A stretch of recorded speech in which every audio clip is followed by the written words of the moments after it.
जय माँ इंद्राक्षी, जय अम्बे। इंद्राक्षी धाम में दर्शकों आप सभी का हम हार्दिक स्वागत करते हैं। आज के दिन जिन जातकों का जन्म दिवस है, मैरिज एनिवर्सरी है, उन सभी को हमारी तरफ से बहुत बहुत शुभकामनाएं। आज हम बताने वाले हैं, ऐसे बहुत व्यक्ति हैं जो अक्सर दुखी रहते हैं, परेशान रहते हैं, तनावग्रस्त रहते हैं। आपके हाथ की रेखाओं में कुछ ऐसी रेखाएं होती हैं, कुछ ऐसे योग होते हैं जिनकी हथेली में ऐसा होगा, वो अक्सर तनाव से मुक्त नहीं हो पाते हैं और कहीं ना कहीं मन से अशांत बहुत व्यक्ति हैं। तो उसका कारण जानिए और उसका हम निवारण भी बताएंगे। आप यदि बहुत दुखी रहते हैं, परेशान रहते हैं, तो आपको क्या करना चाहिए। आइए पहले आज का हम पंचांग देखें। 22 जुलाई सन 2023, दिन शनिवार, संवत 2080, श्रावण मास, शुक्ल पक्ष, तिथि आज चतुर्थी है, नक्षत्र पूर्वा फाल्गुनी, राहु काल 9 से 10:30, दिशा सूल पूर्व दिशा। हथेली की रेखाएं कहीं न कहीं व्यक्ति के भूत, भविष्य, वर्तमान को बताने में सक्षम हैं। बस उन्हें पढ़ना आना चाहिए। अब जैसे हम चाहे सीधे हाथ की बात करें या हम लेफ्ट हैंड की बात करें, दोनों ही हाथों में यदि किसी भी व्यक्ति की रेखाएं संकुचित होंगी, जैसे ये आपकी ऊपर की रेखा हृदय रेखा, नीचे की आपकी रेखा मस्तिष्क रेखा, यदि इन रेखाओं के बीच का योग भी संकुचित होगा, नैरो होगा और ऐसे ही आपकी हृदय रेखा भी थोड़ी छोटी होगी, तो कहीं ना कहीं उलझे हुए दिमाग से आप जीवन जिएंगे। आपके माइंड पर एक दबाव रहेगा, एक समस्या सी हमेशा आपके मन में चिंतन सा उथल पुथल आपके चलता रहेगा। ऐसे ही आपके जन्मांक में, आपकी जन्म पत्रिका में यदि आपके चंद्रमा विष योग बना रहे हैं या आपके चंद्रमा अशुभ हैं या आपके चंद्रमा अच्छे नहीं हैं, और यदि अक्सर आपके चंद्रमा किसी व्यक्ति के तृतीय भाव में कुंडली के चले जाएं और वहां किसी शत्रु ग्रह के साथ बैठ जाएं और चंद्रमा होम ही कमजोर, ऐसी स्थिति में माने ना माने उस व्यक्ति को नींद नहीं आएगी। वो व्यक्ति चिंतन करते करते ही सोएगा और चिंतन करते करते ही वो व्यक्ति जागेगा और साथ में उस व्यक्ति की नींद बहुत ही हल्की होती है, बहुत ही कमजोर होती है। जरा सी घर में कोई आवाज़ या ऐसी कोई बात होती नहीं, वो व्यक्ति जाग जाता है और जागने के उपरांत कहीं ना कहीं चिंताओं का जाल उसे अपने रूप में फंसा लेता है और वो व्यक्ति की रात खराब हो जाती है। आपकी हथेली में यदि आपके अंगूठे में आपने देखो, सभी उंगलियों में बहुत व्यक्तियों की यव की आकृति होती है, आंखें जैसी आकृति बनी होती है, जैसी आंखें होती है ना, ऐसी आकृति बनी होती है। यदि व्यक्ति के अंगूठे में आंख जैसी आकृति दिखती तो हो, लेकिन पूर्ण रूप से आंख जैसी आकृति, यवा आकृति पूर्ण रूप में बनती ना हो, दोनों अंगूठों में ऐसी स्थिति हो और हृदय रेखा, मस्तिष्क रेखा संकुचित हो, तो भी आप हमेशा बेचैन रहेंगे। छोटी छोटी बातों को लेकर आप परेशान हो जाएंगे और जिस व्यक्ति का चंद्रमा थोड़ा सा पुष्ट होगा, बलिष्ठ होगा, हथेली चौड़ी होगी लेकिन हल्की सी हथेली उसकी गहरी होगी और मस्तिष्क रेखा, हृदय रेखा सुदूर लंबे रूप में हो लेकिन संकुचित हो, तो ऐसी अवस्था में वो व्यक्ति अपने कार्य पर स्वयं विश्वास करेगा। कोई दूसरा व्यक्ति कितना भी उसके संग जुड़ने का प्रयास करे या कोई कार्य करने का प्रयास करे, लेकिन वो व्यक्ति दूसरे पर विश्वास नहीं करेगा, अपने ही कर्म पर वो विश्वास करेगा। और ऐसा पाया भी जाता है, यदि उसकी हथेली की सूर्य रेखा भी अच्छी हो, रिंग फिंगर के नीचे सूर्य रेखा होती है, सूर्य रेखा भी उस व्यक्ति की अच्छी हो, तो वो व्यक्ति औरों से डिफरेंट वर्क करता है और बहुत अच्छा वर्क करता है। लेकिन एक चीज और सुने, चंद्रमा का पुष्ट होना, हथेली में सूर्य रेखा के ऊपर फ्लैग बना होना, झंडा बना होना।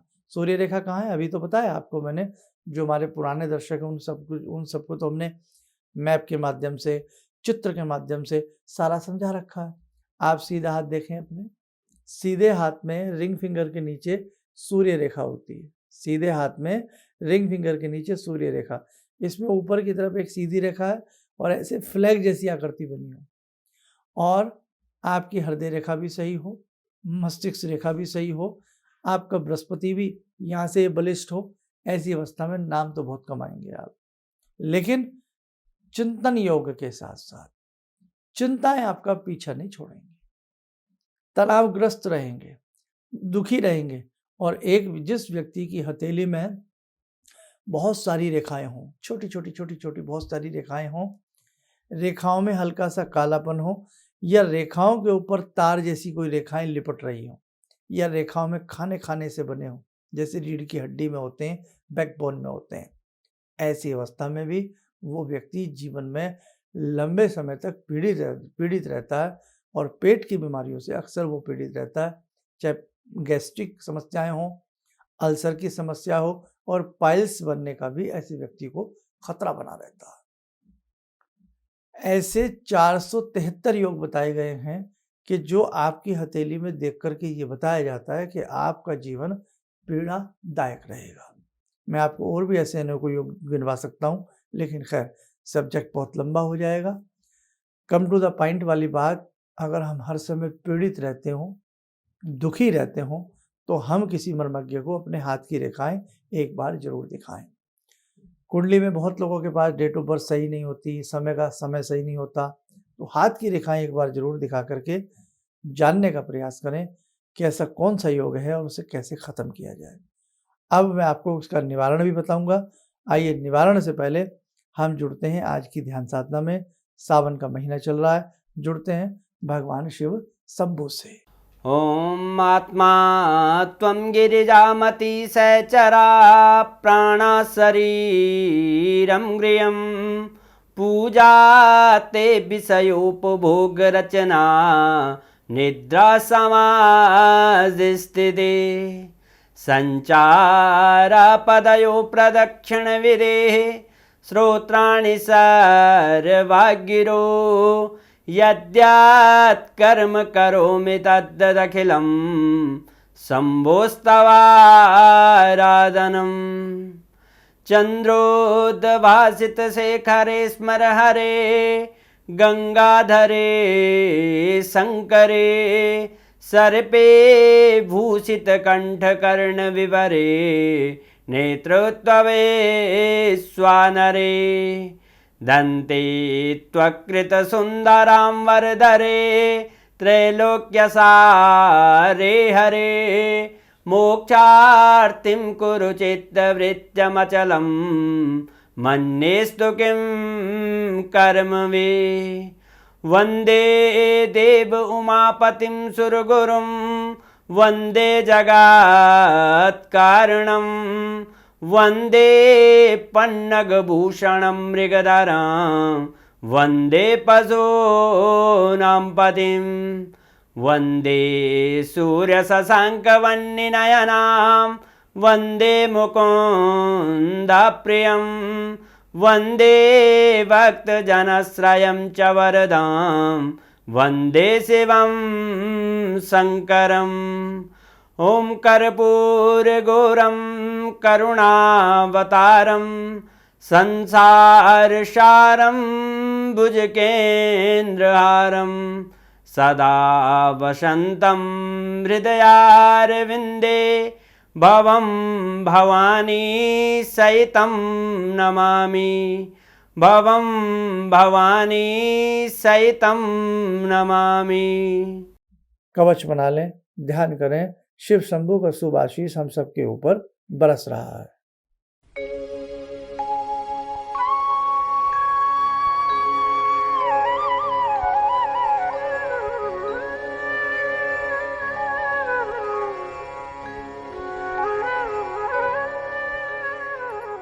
ओम बोलते हुए नेत्र खोलें, सामान्य हो जाए।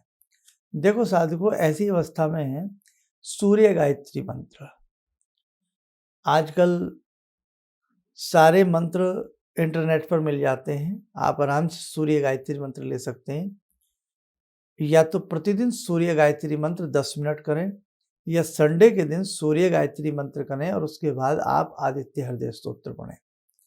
वास्तव में आपको बहुत अच्छा लाभ मिलेगा। और जो आप अनमने से मन से जीवन जीते हैं, बहुत लोग घुटन सा महसूस करके जीवन को जीते हैं, आपको शांति मिलने लगेगी। सूर्य गायत्री मंत्र और आदित्य हृदय स्तोत्र प्रत्येक संडे को पढ़िए आप। और रविवार के दिन आप थोड़ा सा नियम सुबह जल्दी उठ करके सूर्य की रोशनी में या सूर्य के सामने बैठकर यदि आप बैठ सकते हैं तो ऐसा करेंगे और जल्दी लाभ मिलेगा।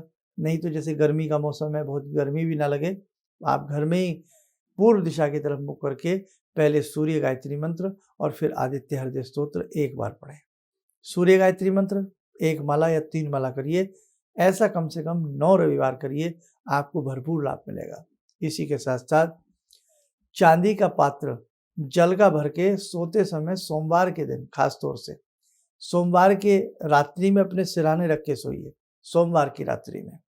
और मंगलवार की सुबह जब उठते हैं तो वो जल किसी गमले वगैरह में आप डाल सकते हैं। सोमवार के दिन सफ़ेद वस्त्रों का प्रयोग करें, कोई रुमाल या ऐसी चीज़ सफ़ेद वस्त्र अंग संग रखें। 250 ग्राम बताशे ले लें, बतासे जो आते हैं, या सफ़ेद रंग की कोई मिठाई ले लें। 400 ग्राम चावल ले लें और एक छोटी सी कपूर की डिब्बी ले लें। 4 रविवार किसी भी मंदिर में, शिवालय में, कहीं भी ओम चंद्राय नमः बोल करके आप वहाँ इसको भेंट करें। आपको देख लेना मानसिक आराम मिलेगा, जो जीवन दुखी सा रहता है उसमें आपको लाभ मिलेगा।